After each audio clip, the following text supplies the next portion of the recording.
This is Justin Domino, and you are listening to the Stand Firm podcast, where we're talking about all things faith, Bible, and culture, and how to stand firm in a world that makes it difficult to do so. Let's dive in together.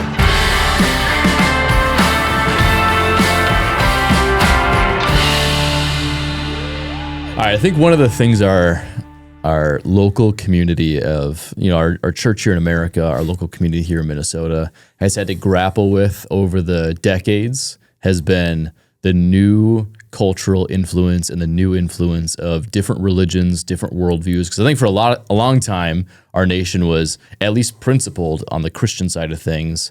Most of the people, the predominant religion in America was Christian. Most people, if you go back to like the 1920s, 30s, 40s, it's like we all go to church on Sundays. In the 60s, you saw that shift. And I think since the 60s and where we're at today, we've seen mass immigration, which if you go back to a different episode of our podcast, like I'm all for immigration as long as it happens legally. But what happens with immigration is an influence and an influx of different worldviews. Now, to set all this up, you can say our nation's a Christian nation. I think there's a lot of Christian principles in it, but there's also people who say, well, what about this? What about that? That's not what this is about. Essentially, Christianity was the dominant influence of our nation for a long time, and the dominant influence, I think, for most of our lives for a long time. Now we have this influx of here's Islam, here's atheism, here's Buddhism, here's New Age spirituality. I think a lot of Christians are trying to figure out how in the world do I parse out like what's biblical, what's not, what's influenced by secularism, what's a Christian thought. So speaking of Christian, you're here today. I want you to help kind of parse out how we do this from a biblical worldview. How do we handle other influential religions and worldviews that are coming into not only our nation, but I think coming into our lives and staying true to the gospel. So we'll get into one of the key Bible verses here in a moment that we're going to build this whole conversation off of.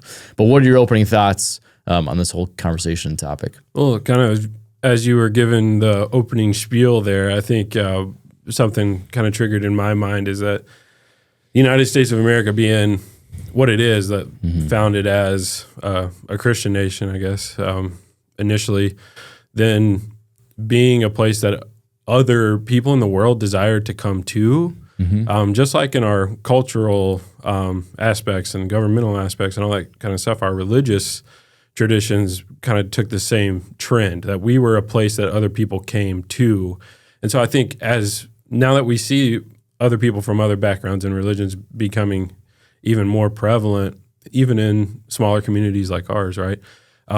I think part of the trouble with how do we deal with this comes from, I think, number one, a lack of understanding of what the culture is that people are bringing, who they are, where they came from, just because we're pretty like one culture centric. I don't know, there's a word for that, but we're like, I only speak one language, and there's a vast majority of people around the world that speak multiple languages. In the same way that they would speak multiple languages, they would probably be familiar with multiple religions, multiple cultures. And so because we're sort of a destination where people come to, those of us native to this country and to the religious, cultural background of it, I think what's intimidating, or maybe because of our lack of knowledge, or maybe a fear of what's coming in too, kind of contributes to like, how do we deal with this? Because I don't know Islam in and out. I don't know Buddhism in and out. Yeah.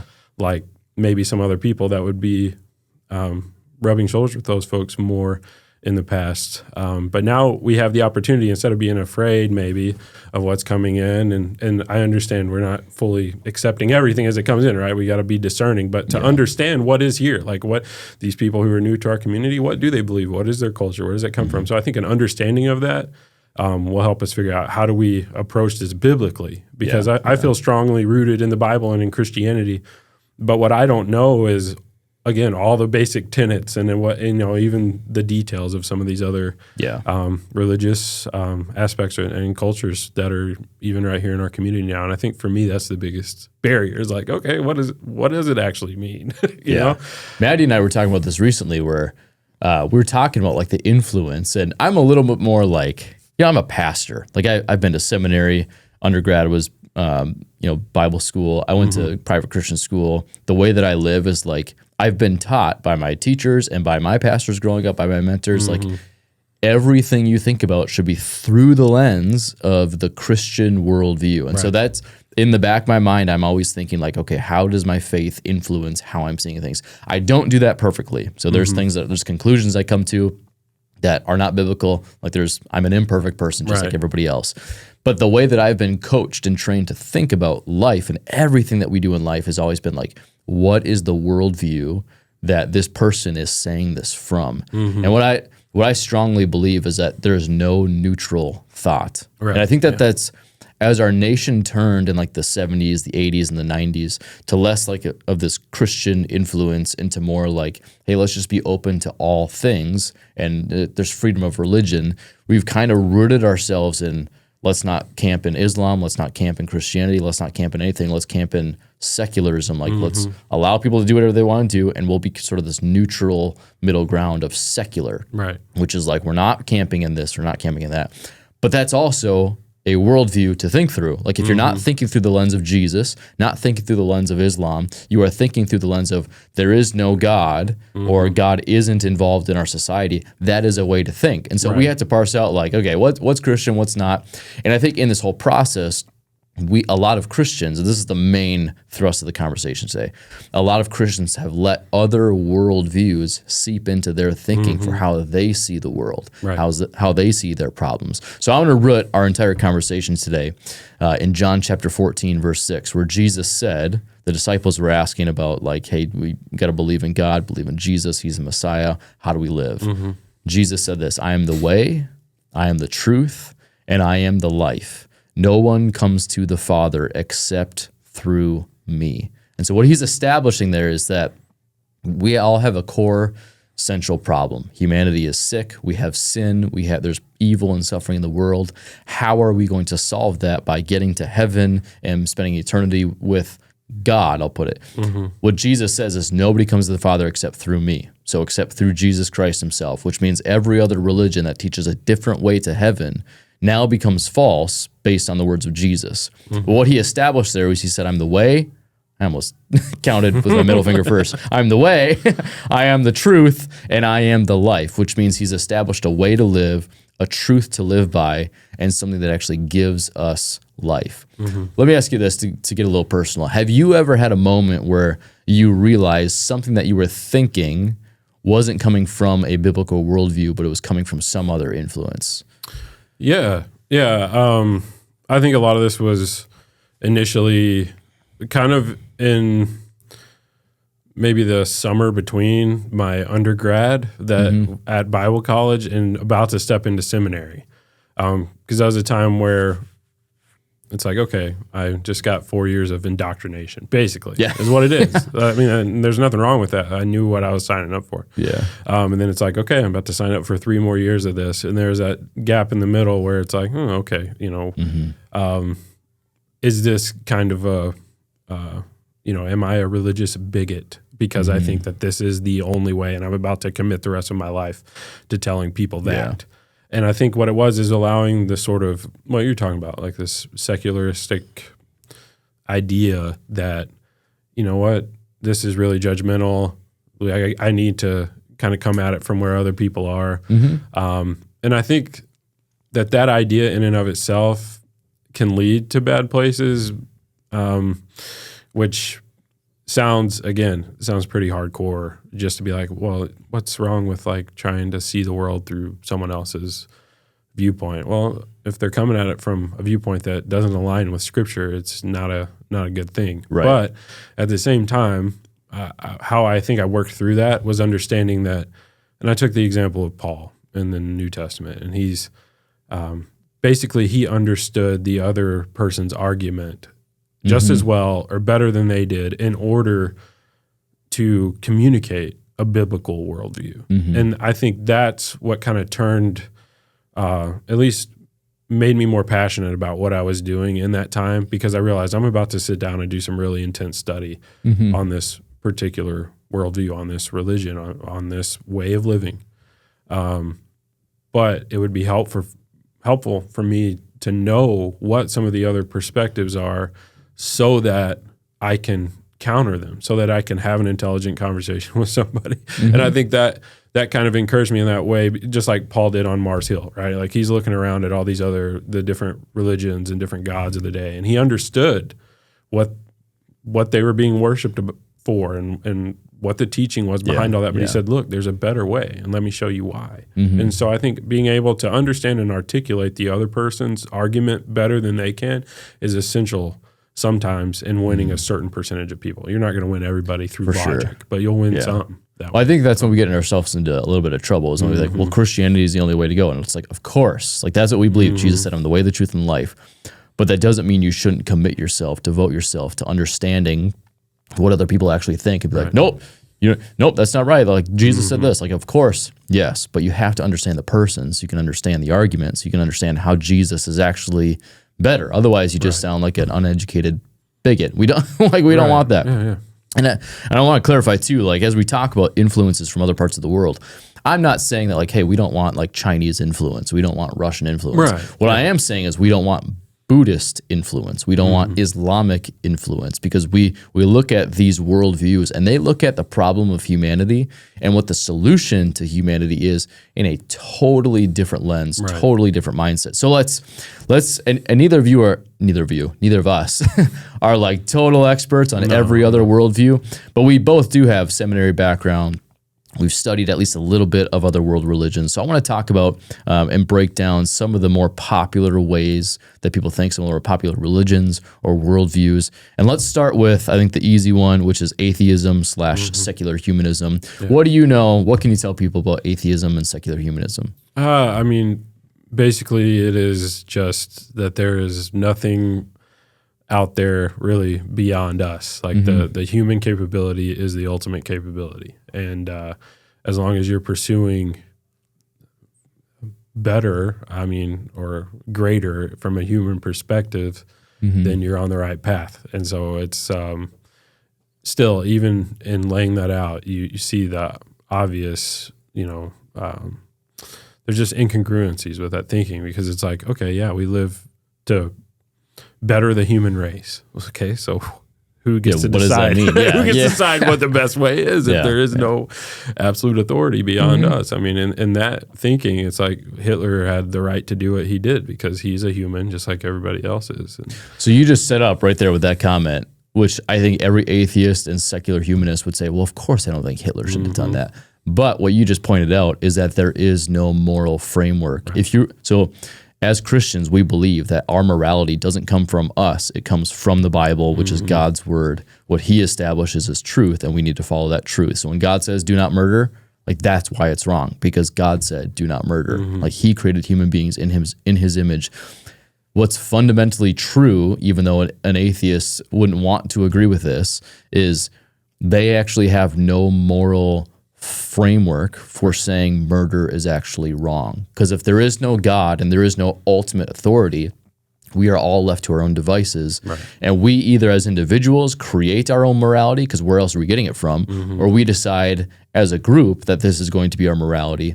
But if we believe that it's wrong, let's just pretend as a case study, like, hey, Americans who are atheists believe it is wrong to murder somebody. But then you go to some of these tribes in like South America who are cannibalizing people from other tribes or eating human beings. And Americans have done this too. But where do you say, hey, that's wrong? Well, it's like, well, our group decides it's wrong. Well, their group has decided it's right. So there's no underlying moral fabric to base ourselves off of. We have no authority to say what's right and wrong. We each decide on our own. And this is one of the fundamental issues with atheism, secular humanism, is there is no moral standing. So now you look at, so if you're an atheist or a secular humanist, if you were to look at every problem of our world today when it comes to politics or morality or whatever it is, you have to decide as an individual basis what is right and what is wrong. So if I'm a Christian and I'm listening to somebody who is an atheist tell me what is right and what is wrong, I need to be thinking about this through like, hey, where are you getting this idea? Where are you getting this morality? And wherever you're getting it from, what's the authority of that thing where you're getting your morality from? And so what happens is, like, the key problem that ends up happening with atheism is because there's no moral framework, everything becomes relative. What's right for you might not be wrong for you. What's right for me might not be right for you. It's like there's just nothing to stand on.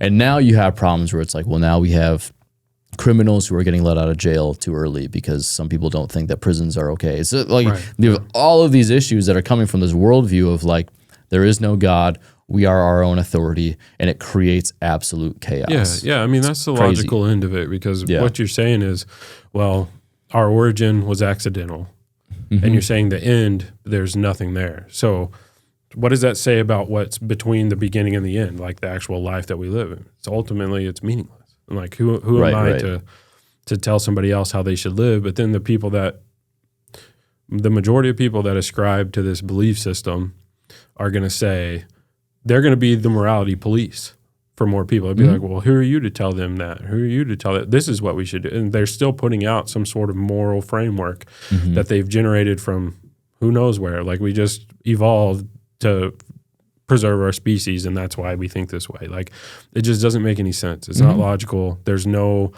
accountability, because we didn't come from anything. We're an accident. We're not going anywhere. We don't have to answer for it. So we just do what we think is best in the middle. And that ends in a lot of human pain and suffering. I mean, look at the atheistic societies of the past. I mean, you got Soviet Russia, like communist Russia. Like, a lot of human rights issues there. Yeah. I mean, China today. Every time I hear Neil deGrasse Tyson, like that famous astrophysicist, whatever he technically is, every time I hear him say, like, we're just stardust, we were created from stardust, we're just essentially like meat packages as a human body, and there's just nothing to us, we're just animalistic.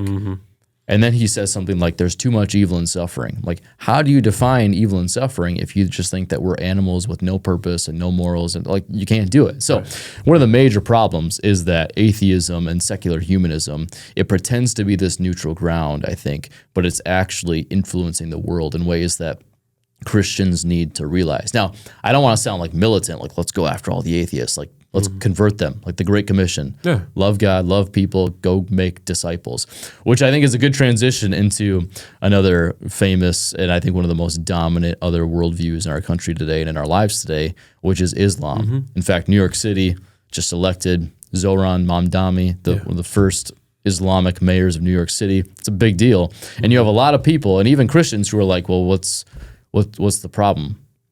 And I think for us, we have to think of, okay, like, well, so now we have somebody leading the largest city in our country with a completely different worldview. So off the cuff, what are the dominant positions? What's the dominant worldview of the Islamic faith? Yeah, I mean, so one step up from the atheists is at least they're monotheistic. So they do believe in one God. Just one God, not polytheistic, which is multiple. Yeah. There's one God that they believe in, but the issue is that you really only have access to him through your behavior and through a prophet, which is problematic because there's a lot of misguided, I guess you could say, just to simplify it very way down, is there's just a lot of rules that are instituted that you can tell they are of human origin. So I mean, it's just legalism. It is. It's working. It's a system in which you work, like it's a meritocracy. So it's like what you work and how well you obey the rules is how well you're going to be accepted and what your afterlife is going to look like. It's all dependent upon your action and your obedience. That's what it is. Your submission. What Islam and Christianity share is that we both believe like the human condition is sin and sickness. Like a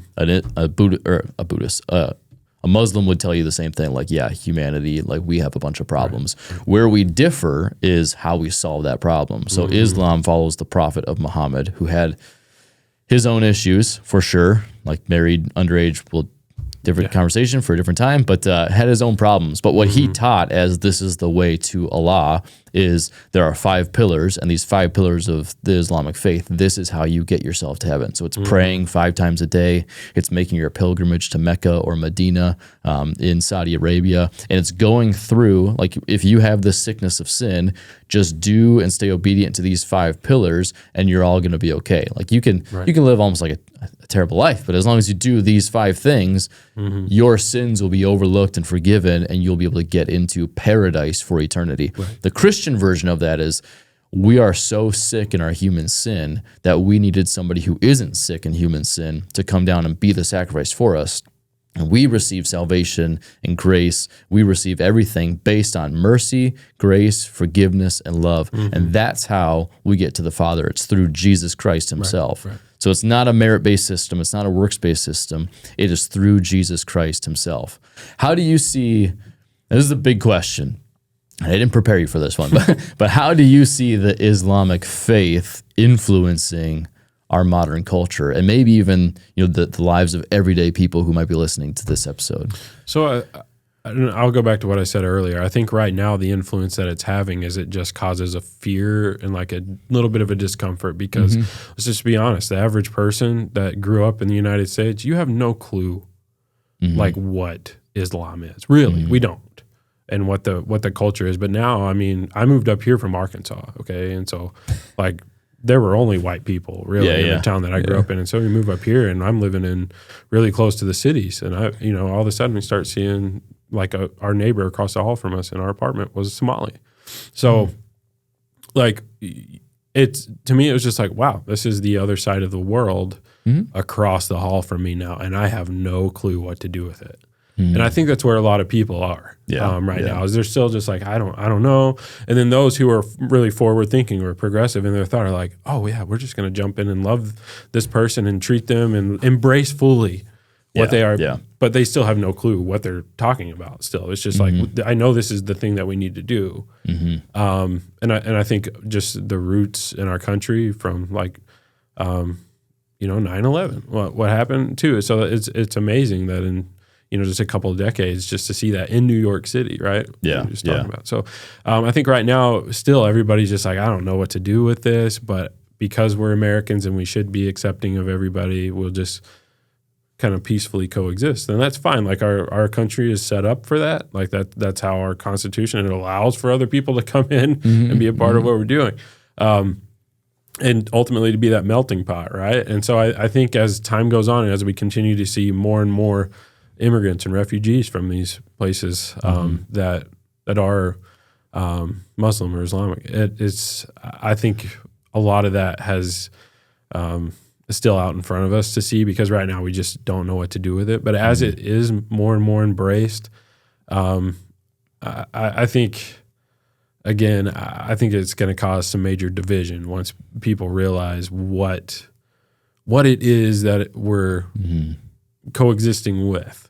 Ultimately, to the logical conclusion of, like, because on the heels of 9/11, right? Everybody, the big thing was the term was fundamentalist, religious fundamentalist, whether it's Islamic, Christian, whoever, and those people were immediately demonized because, let's be honest, they're the ones that actually really literally follow what their religious text, what their faith is teaching. They follow it literally.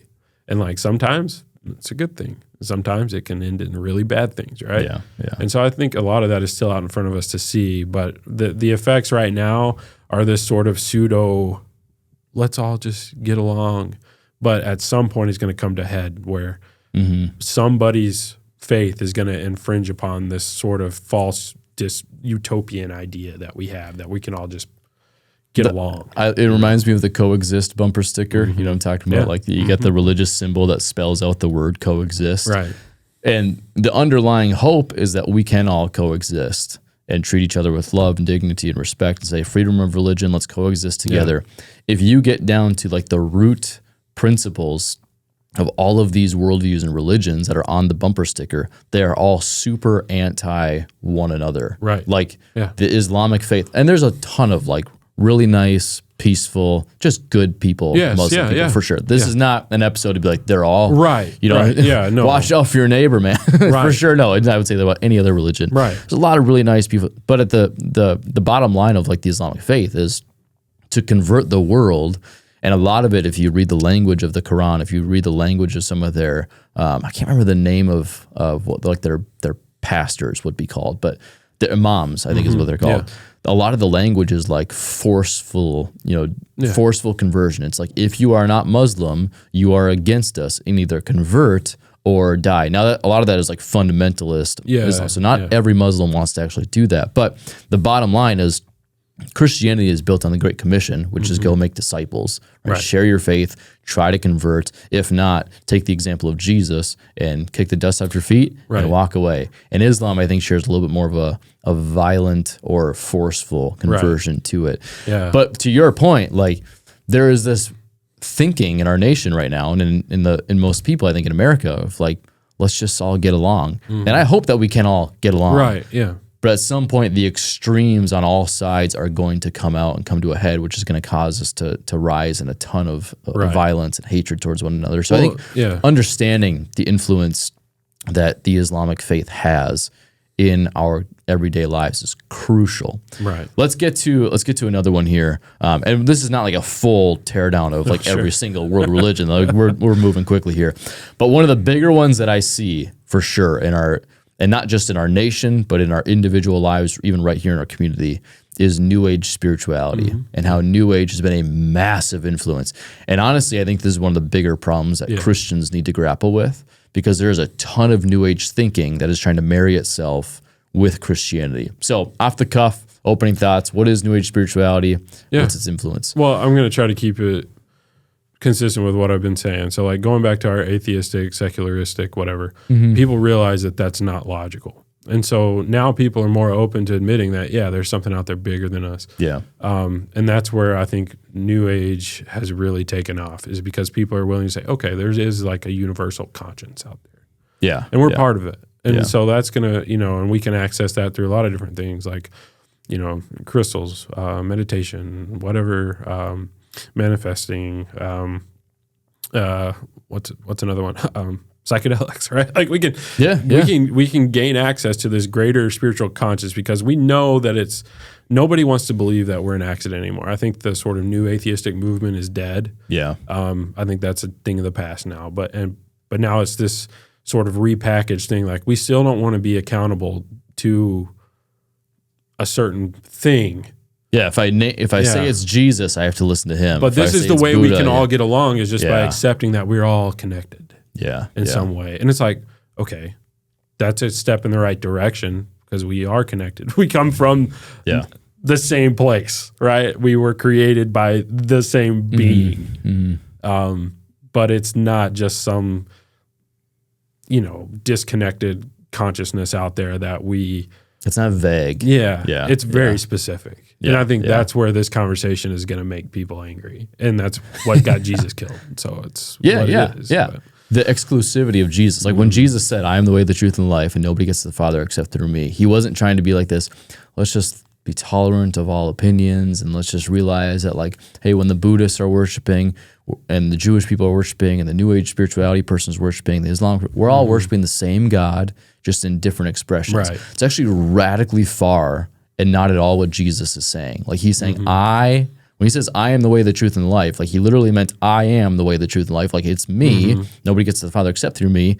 He also said he is the way, the truth, and the life. Not one of the ways, not one of the truths, not one of the ways. Like he is the only way. So Jesus is radically exclusive. Now he's radically loving. Like anybody can come to faith, but it is only through him that we get to faith. And I think more than Islam, more than atheism, you're right in that I think New Age spirituality is the biggest deal right now. Now, I think whether it's meditation, whether it's manifestation, crystals, whatever New Age practice that there might be, that is the opposite of what the Bible calls us to. So it's not Christian. There are a lot of people who will say, well, it might not be in the Bible, but it makes me feel more peaceful. Right. Like it's helped me. So if I'm that person, I'm telling you, like, well, Christian, like it's been good for me. What would you say? Yeah, I would say disconnecting yourself just from our normal craziness that we live in any capacity. Like, I don't care if you're going out and licking grass next to a river. That's probably better for you. That is my favorite example. Well, I mean, it's probably better for you than spending 8 hours a day on your phone. Yeah. Like, so, and I think what people experience is they've disconnected from this normal rat race that we've wired our brain to. And whether it's manifesting or getting away from that, just spending time with your own thoughts or whatever you want to do that's New Age, that's not completely absorbed in technology, and maybe you're eating healthier or what, all these other things, like that is going to make you feel better just naturally, because we're killing ourselves with Yeah, the technology addictions and things that we have, like it's literally rotting our brain. So does it make you feel better? It doesn't mean it's the best thing for you. Like it's just as ridiculous as what I said a minute ago, right? Like that's so dumb, and we would think that's ludicrous, but like it is accomplishing the same thing if it's not rooted in reality and truth. And that's what it is. Like if you want to believe in some sort of, eternal global consciousness that we can't really say what it is, but I'm trying to get my way there, that's just as silly as whatever it is, whatever else you want to make up, right? Because it's not based in reality, but it might make you feel a little better. Yeah. Because you're not as absorbed in this other destructive stuff that we've put around us. So I get that, but at the same time, I would challenge it and be like, well, is it based in truth? Like you're just going off of experience here. There's a lot of things that can make you feel good for a little bit. Yeah. But that ultimately could be destructive. There's two words that come to my mind when I think of New Age spirituality. When people say, well, this has helped me, I think of the word pragmatism and then utilitarian. And that just means like the utility, like it can be used for anything. Or like pragmatic is essentially, if it makes me feel good and if it's working, then it must be good. Utilitarianism is like, well, if it's useful and helpful, then it must be good. But I think this is where the lie of the enemy and the lie of Satan is. We call him the deceiver, and he takes what is good and he twists it and he makes it evil, essentially. Like it is a good thing to feel peaceful. It's a good thing to feel healthy, strong. You wake up for the day and maybe you don't need coffee. Like that's a good thing. How you get there is not necessarily a good thing. And it makes me think of, and I could be, this is like my own stream of consciousness. So you can like correct me or give me feedback or even agree, whatever you want to do. But in Mark chapter 5, Jesus heals a demon-possessed man. And in verse 9, so there's this demon-possessed man, verse 9, before verse 9, I think it's verse 6 or 7, the demon sees Jesus coming from afar, and he realizes it's Jesus, and he yells out, "What do you want with me, Jesus, Son of the Most High God? In God's name, do not torture me." And then Jesus actually responds to him and says, "Come out, you're an impure spirit." He says, "My name is Legion." The whole story goes, and he sends him away. But I bring this up because what I think most people would see as a good thing is foreknowledge. I have this ability, like this demon has this gift to almost like see the future or have like this vision. And what we do in New Age spirituality is we say, oh, that's a good thing, like prophecy. Like I have a vision for something. And this demon is using that to see Jesus. Like this demon has, you could say, a gift, but he's also a demon that gets cast out. And again, you can correct me. This is kind of where my mind is going. But when it comes to New Age spirituality, I think some of the things that we're searching for or that make us feel good, just because it is working or feels good doesn't mean it is ultimately spiritually healthy for us, because it's taking us away from dependence and reliance on Jesus, who said, "I am the way, the truth, and the life. Nobody gets to the Father except through me." And it's giving this alternative route to something that's good and right and helpful. Does that make sense? Yeah. I don't know if I'm like speaking out of my butt or anything right now. No, I think it does. It does make sense. And what it reminds me of is, especially with New Age spirituality, it's kind of stroking our ego and like we're more sophisticated now. Like we figured it out. Like this old stuff, following a book and following one God and trying to live in a certain that's whatever. But that is so Gnosticism, right? It's this knowing like you have the secret knowledge and I figured it out. Like we're way beyond that. But the truth is we are not. Like humanity has not progressed. Like we've learned a lot of things, but like morality wise and nature wise, we're back in the garden. It's me first. That's ultimately what it all comes down to. The Bible's so relevant. Yeah. We're more technologically advanced, but we have the same exact problems we did back then. Yeah. So I think a key to this whole conversation, and we'll wrap it up here in a few minutes, is understanding that whenever somebody says or does something, everything is coming from a different worldview. And our goal as Christians is to speak from a place of John chapter 14, verse 6, where Jesus says, "I am the way, the truth, and the life." So he is the way to live. He is the truth to believe in. And when you believe in him, he is the one that gives you life. And nobody gets to the Father except through me. I think that there's this general understanding that anybody who's religious is just trying to find their way. We're all worshiping the same God, whatever. It's actually, it's not true. If you get to the core beliefs of these specific religions, we are all going to disagree somewhere. Right. And if we go back to the coexist bumper sticker, I always say it's a cute thought. It's not reality. Well, I think the coexist bumper sticker would have more traction if it was the only bumper sticker on the person's car. I've never seen a coexist sticker by itself. Yeah. It's always got something like Republicans or fascists next to it, or like, if you like whatever. It's We always can all got coexist except for these people. And those Right. people. No, I'm serious. Like I've actually, like my wife and I, when we're on a road trip, we actually look for this. Like if there's a coexist sticker, we're like, well, look at all the other stuff it says. Like there's obviously a way that they're thinking. And so nobody really believes that. Like everybody is trying to tell you that there is a certain way that you cannot exist with somebody else. It's like even those people. And I love this. So I've been to Mexico on missions trips. I've been to Israel. I've been to Jordan. I've been to Austria, Czech Republic, Italy. All of these places around the world are extremely diverse. So Mexican culture, vastly different from American culture. Italian, even though it's like first world, it's so different. When you get to Jordan was wildly different. All of these places that I've been to, I met really strong, mature believers where our cultural backgrounds might be different. Right. So it does not matter if you're black or white. It doesn't matter if you're Mexican or Mexican or Spanish. That's the same thing. Anyways, Mexican or Jordanese, whatever it's going to be. We all come from these vastly different places, economically, demographically, and yet everybody who shared the same faith saw the world in the exact same way and saw the solutions to the problems of humanity in the exact same way.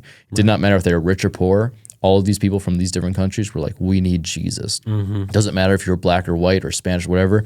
All these people are like, we are sick as a humanity and we need Jesus. Right. And so what I love about Christianity is it doesn't teach like, hey, the white man's got the way or the Republicans or whatever, like they have the way. Like, no, it is if you put your faith in Jesus, he transcends all of the things. And when we submit to him, it changes the way in which we see the world. And I really want our church to see that nothing is actually neutral. Everything that is being taught from a worldview. That shouldn't be from a place of fear, where it's like, all right, now we got to be militant, be scared of everything. Right. But everything is being taught through a specific lens, and we have to be able to parse out as believers, okay, what does the Bible say? How should I think about this specific thing based on the faith and the word that I have? Right. So, any closing thoughts? I would just say like a point of hope for me right now is I feel like not everybody is carrying with them like a super strong worldview. I think what has happened with so much of the mixing and of just different ideas and different cultures and different streams of thought is that now, especially in our younger folks, we're seeing that there's just no real worldview. It's just like kind of almost indifferent to life itself. Like I'm not super connected in one way or the other, so kind of like whatever goes. But what's so cool is that I think now that we're seeing this generation come to Christ is that Jesus is saying, well, I am the way, like, which means there is a way. Yeah. I am the truth. I am the life.